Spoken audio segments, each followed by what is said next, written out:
We've been using the function math.random in our dice rolling program, and we know that random is a math function that Java provides that outputs a random double between 0 and 1.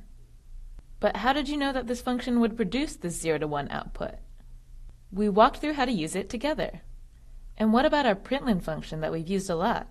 How would you have known how to print a line of text if we didn't go over it first? You wouldn't have, and that's where documents come in useful. You can find out more about any built-in Java functions like math functions or printing functions just by looking at the available Java documentation. Documentation is a fundamental feature of any big programming language.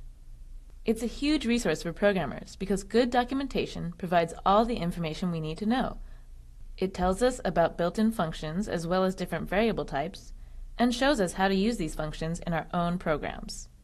So programmers of all levels use documentation regularly. Java is owned by Oracle, who maintains the most up-to-date Java documentation on their website, and I'll provide the link to the latest documentation page for Java in the notes below. Next, let's dive into some documentation and learn more about math functions. To learn more about math functions, the first thing we need to do is search for the information we want. Since we're interested in math, let's search something like math Java 8 documentation. So we've specified what we're looking to learn more about, math, our version of Java, Java 8, and that we're looking for documentation. And any similar searches should work just as well. And our first page result looks promising. It's a docs.oracle.com page, so let's click on this. This takes us to the Math Java documentation page. So let's look at what this has in it. This will be the general structure for all of Oracle's documentation pages. First, we can see that it says class math. And a class is something that groups together multiple functions and sometimes variables. And it's why when we've used math functions like random, we've had to say math.random in our function call, and not just random by itself. This way, Java knows that this function can be found in the math class. And we'll get into classes more later on when we talk about objects, so don't worry too much about this for now. Next, there's this general description of math, and it tells us that the class math contains methods, and methods are the same thing as functions. So it says it contains methods, or functions, for performing basic numeric operations, like exponents, logs, square roots, and trig functions. Cool! Then if we scroll down more, there's more description, and the next thing we see is a field summary. And a field is just a name for a variable that's part of a class, like how functions are part of the math class. For functions in the math class, we've had to say something like math.random or math.whatever function name in order to call them, and these variables are accessed in the same way.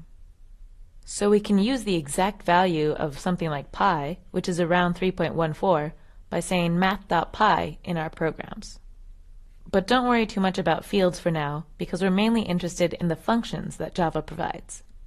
The next section is called Method Summary, and this is the section that we're most interested in. This summary has a list of all the functions that Java provides. These are functions that we can use, like math.random, and there are a lot. They're all listed in alphabetical order. Let's scroll down to the one we're interested in, random. Here's our familiar random function. It's listed in the method summary. And it contains a short description. This says it returns a double value greater than or equal to 0 and less than 1. And we can click on random for even more information. So let's do that. Here's the documentation for the random function. We see the start of its function definition, public static double random with empty parentheses. Double is its return type, and it means that it's returning a double as output.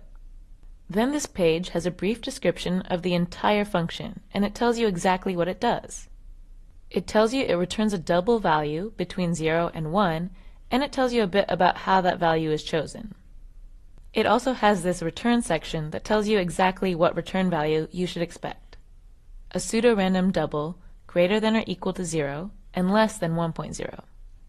So just by looking at this documentation, we can tell exactly what this function does, what it returns, and if it requires any input data.